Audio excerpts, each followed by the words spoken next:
a lot of Democratic cities, like the District of Columbia, have not been prosecuting a lot of gun crimes. And when you don't prosecute gun crimes, people think they can get away with stuff. There's a lot more guns on the street, and you end up with more homicides. Welcome to the Debrief, where we talk with the Washington Examiner's top journalists about the headlines they're covering this week and where the story's going next.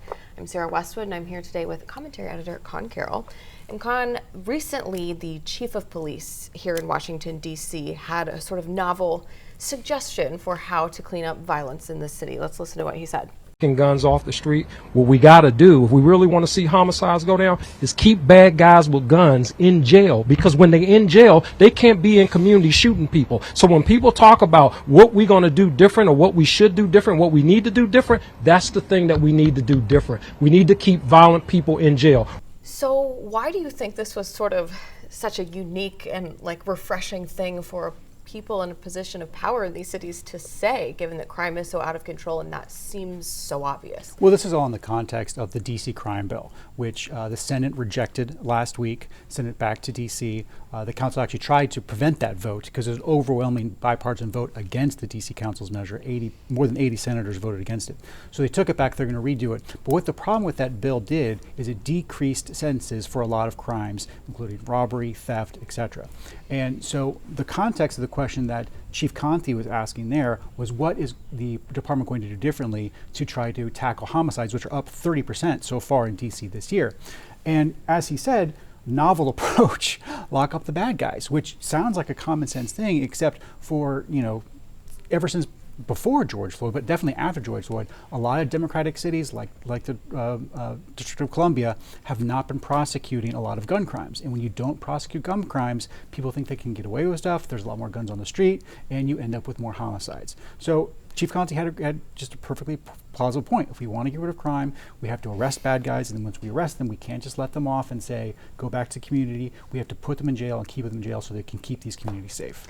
In that Senate vote this week, the Senate voted overwhelmingly, including dozens of Democrats, to reject those changes that the D.C. Council was trying to make. I mean, they'd withdrawn them. It was a symbolic vote. And that was because President Biden gave them cover to do so, because he said he supported the disapproval. Do you think he's insulated himself from charges that he's soft on crime, or do you think it'll continue to be something he has to defend against? Oh, it's definitely something he has to defend against, because he initially supported it. So normally whenever a bill comes up, either in the House or the Senate, the White House will will put out a statement of policy.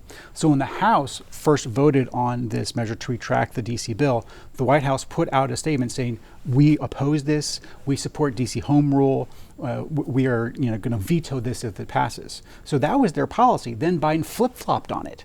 And then when it got to the Senate, he changed his mind. So he's going to have to explain why he changed his mind on this crime bill to voters, and that's going to lead them to attacks.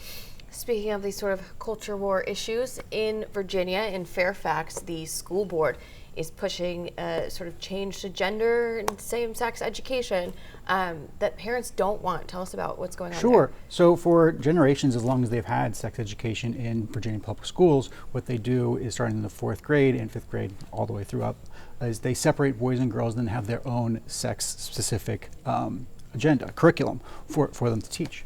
But of course, that doesn't sit well with transgender activists, right? Because that marginalizes these children, right? So they want to, right? Exactly. So they want to undo this decades-long tradition and put all the kids into one class. So the Fairfax County School Board, which is run by Democratic activists, in order to insulate themselves from this decision, they created a commission that would do a report. And so this report comes up with all these recommendations. One of them is to combine them into one class. But then they also commissioned a survey of parents and teachers in Fairfax County, and the parents, 85% and 85% of the teachers, were all against this move. But instead of publicizing those results, they buried those results and tried to hide them. And it wasn't until the Fairfax County Parents Association found these survey results and let everyone know, look, the county's trying to do this. It's deeply impossible and unpopular. We need to stop them. How are they able to do that with such backlash in the community? I mean, do they have, like lifetime terms? I mean, are they not worried about re-election? No, they come up, but it's something where a lot of people just vote straight ticket. It's there are partisan elections in Fairfax County. The D and the R right next to people's names. Fairfax County, in recent years, in the past decade or so, it has become very Democratic, and so a lot of people just go ahead and mark that D off them in the voting booth.